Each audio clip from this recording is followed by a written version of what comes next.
Mengapa Prabowo gagal meredam aksi massa pembubaran DPR? Biasanya, presiden bisa jadi figur yang menenangkan ketika rakyatnya lagi marah. Tapi dalam kasus aksi massa pembubaran DPR, Prabowo sebagai presiden justru terlihat orang yang gagal membaca situasi. Dia ingin memadamkan api yang ada di ujung selang. Padahal sumber apinya tuh ada di dalam rumahnya sendiri. Akibatnya demonstrasi meluas, korban jiwa berjatuhan, gedung DPRD dibakar, rumah pejabat dijarah, dan akhirnya semuanya menjadi terlambat. Padahal yang perlu disadari, pemicu utama aksi massa yang menimbulkan kerusuhan sebenarnya itu bukan karena rakyat atau masyarakat yang cari gara-gara, tapi dari elit politik yang ada di sekitar Prabowo yang nggak punya rasa empati. Ini sebenarnya udah terjadi berkali-kali, berlarut-larut, bahkan dari pemerintahan presiden sebelumnya, dan di masa hampir 1 tahun pemerintahannya Prabowo, di mana banyak sekali pejabat-pejabat publik, menteri, DPR, bahkan Prabowo-nya sendiri, kalau ngomong, apalagi ngomongnya di publik, itu nggak mikir, ngomong seenak jidat, merasa dirinya itu adalah raja, bangsawan, merasa menjadi penguasa. Padahal seperti di video-video gue sebelumnya, bahwa presiden, menteri, DPR, itu bukanlah penguasa. Mereka punya atasan, mereka punya bos, yang membayar gaji mereka, yang memilih mereka untuk bekerja di posisi-posisi tersebut, yaitu rakyat, masyarakat. Itu yang sering kali mereka lupa, atau malah mungkin nggak tahu, lebih tepatnya nggak tahu diri. Dan akhirnya itu semua meletus ketika tunjangan rumah 50 juta rupiah per bulan untuk anggota DPR yang disertai juga dengan statement-statement sampah dari beberapa anggota DPR yang memicu kemarahan dari masyarakat. Padahal di awal pemerintahan Prabowo sudah dibilang mau efisiensi, tapi yang diucapkan dan yang dilakukan nggak sinkron. Ya kayak orang munafik jadinya, hipokrit. Gimana orang-orang nggak marah? Gimana orang-orang nggak emosi melihatnya? Itu duit dari pajak kami, pajak gua, pajak elu. Kok mereka seenak jidat memakai uang dari kita? Dan dengan statement-statement mereka yang seperti itu, seakan-akan kita tuh kelihatannya goblok di mata mereka. Nggak ngerti. Padahal kami, masyarakat, sangat-sangat mengerti apa yang sedang dimainkan oleh kalian ini nih. Para elit politik yang merasa dirinya penguasa. Dan akhirnya eskalasinya ketika terjadi sebuah peristiwa yang fatal, yaitu kematian seorang driver ojol bernama Afan Kurniawan yang umurnya baru 21 tahun. Kematian Afan yang dilindas oleh mobil Brimob, ingat ya, dilindas, bukan terlindas. Karena kalau terlindas nggak sengaja. Di video jelas-jelas dia dilindas. Nah, Afan ini jadi simbol yang bukan lagi sekedar demonstrasi atas tunjangan DPR.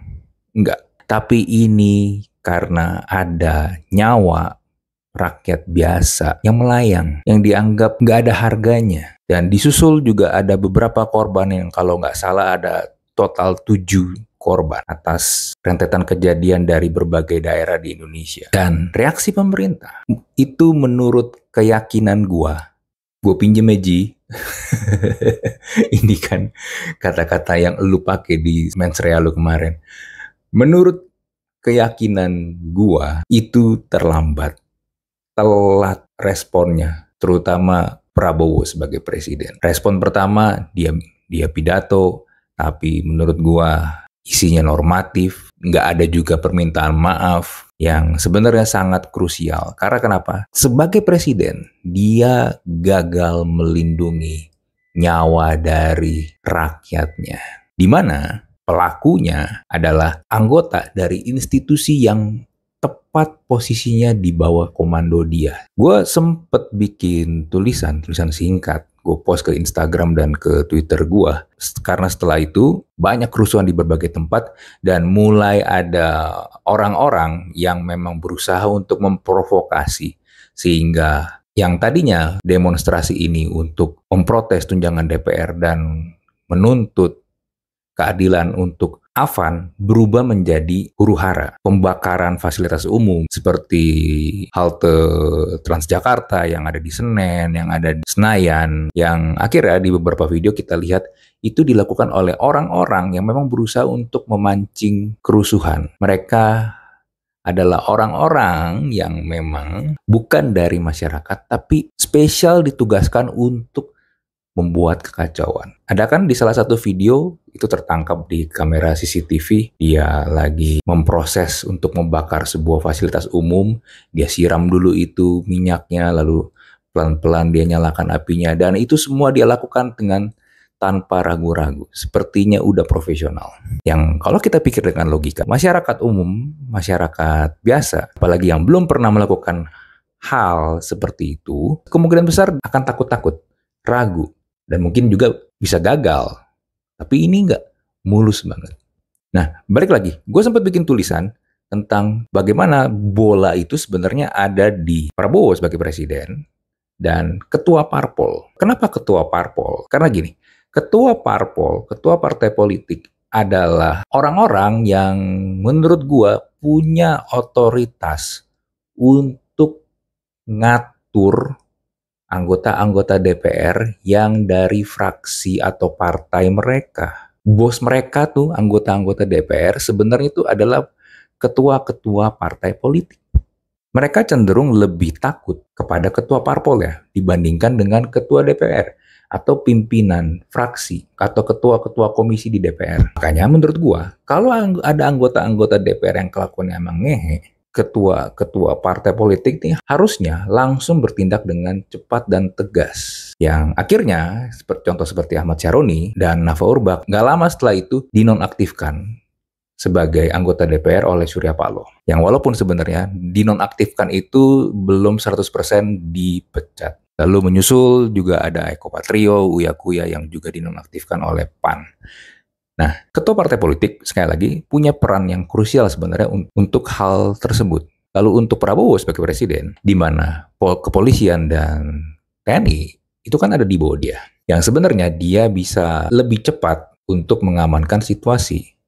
Tapi, yang gue khawatirkan sebenarnya adalah, dan kemungkinan besar ini yang terjadi, bahwa orang-orang yang ada di sekeliling Prabowo ini nggak pengen supaya berita-berita buruk, berita-berita miring itu yang memang kejadian sebenarnya, fakta sebenarnya, itu nyampe ke kupingnya Prabowo. Pengennya yang baik-baik aja. Pengennya aman, Pak. Semua terkendali, Pak. Padahal enggak. Nah, di sini sebenarnya sebagai presiden, Prabowo harusnya mengambil langkah yang cepat dan tepat. Tanpa harus mendengarkan bisikan-bisikan dari orang-orang di sekelilingnya yang mungkin cuma pengen menyenangkan hati dia doang. Tapi akhirnya Prabowo jadi sulit untuk melihat realita yang terjadi. Karena di kejadian aksi massa menuntut pembubaran DPR ini, masyarakat tuh akhirnya ngelihat ini bukan kepemimpinan yang proaktif, tapi reaktif. Ya memang pengen damage control aja, tapi melupakan faktor penyebab sebenarnya. Bahkan di pidato dia yang kedua bersama dengan beberapa ketua parpol dan ketua DPR dan MPR, Prabowo pun masih menyebut ini peristiwa makar dan tidak menyebut apa faktor-faktor yang menjadi trigger dari semua ini. Ibaratnya baru gerak kalau rumah kebakaran, bukan pas asapnya mulai kelihatan. Udah gitu, menyalahkan orang-orang kenapa nggak bisa mematikan api tersebut. Membiarkan api tersebut membakar rumah dia. Tanpa mau memeriksa apa sih penyebab ada api tersebut. Asapnya mulai dari mana sih? Nah, per video ini gue rekam, ada sedang ramai postingan 17+8 tentang apa-apa saja yang dituntut oleh masyarakat, oleh rakyat, yang harus dikerjakan oleh pemerintah Ada yang deadline-nya 1 minggu, ada yang deadline-nya 1 tahun. Lu coba cek deh di Instagram. Dan menurut gue tuh bagus dan cukup detail. Apa-apa saja. Nah, ini kan ibarat kalau lu no clue ya, mesti ngapain, ini udah ada yang kasih bocoran nih. Udah dikasih kisi-kisi. Ibarat kalau lu lagi ujian, lu dikasih tahu, pokoknya lu kerjain ini aja. Udah, ikutin. Ini yang mesti lu lakukan. Nggak usah ngeyel kalau mau dapat nilai bagus. Dan satu hal lagi, yang menurut gua perlu juga dilakukan sebagai seorang manusia terutama, yaitu belajarlah untuk mempunyai empati. Anda nih Pak Presiden Prabowo dan juga menteri-menteri dan juga orang-orang yang ada di sekitar Bapak nih, itu tugasnya melayani, bukan dilayani. Dan kalau memang ternyata ada orang-orang yang nggak kompeten untuk mengerjakan bidang-bidang di kementerian yang Bapak pimpin, ya udah, daripada jadi beban, ganti dengan orang-orang yang memang punya kompetensi. Begitu juga dengan anggota DPR. Anggota DPR itu memang tugasnya apa sih? 3 tugas utamanya. Bikin undang-undang, merancang anggaran, mengawasi pemerintahan. Udah, 3 itu. Nah, anggota-anggota DPR yang sekarang ini punya nggak kualifikasi untuk melakukan 3 hal tadi? Bisa nggak mereka merancang undang-undang? Ngerti nggak bikin undang-undang bagaimana? Banyak rancangan undang-undang tuh dari kapan pending, seperti rancangan undang-undang perampasan aset. Nggak dikerjain sampai sekarang. Lalu menyusun anggaran. Bisa nggak nyusun anggaran? Bingung lagi. Ya suram itu. Ya gimana nggak suram? Matematika dasar aja jangan-jangan nggak bisa. Kayak salah satu wakil ketua DPR-nya yang ngitung tunjangan rumah aja ngaco kok. Ya itu tadi, nggak punya empati, merasa dirinya tuh penguasa, jadinya feeling untouchable, nggak bisa disentuh oleh rakyatnya. Udah gitu, nggak kompeten. Udah, itu kombinasi maut, kebodohan secara intelijen, dan juga kebodohan di hati nurani. Double combo.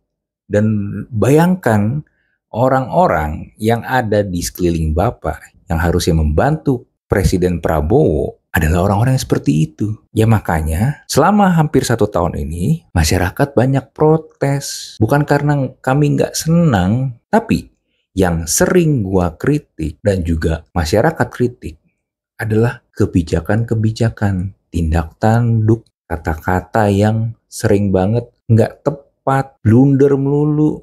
Kalau di bola nih kayak Andre Onana, kipernya MU tuh. Blunder melulu. Posisi kiper tapi kayak nggak bisa jadi kiper. Ya itu sama tuh sama. Sama kayak menteri-menteri dan anggota DPR kebanyakan sekarang. Oke, itu aja dari gua. Seperti biasa, kalau lu punya pertanyaan, lu pengen cerita, atau lu pengen komentar, silakan bisa langsung tulis di kolom komen. Kita jumpa lagi di Thinking Room episode berikutnya. Bye.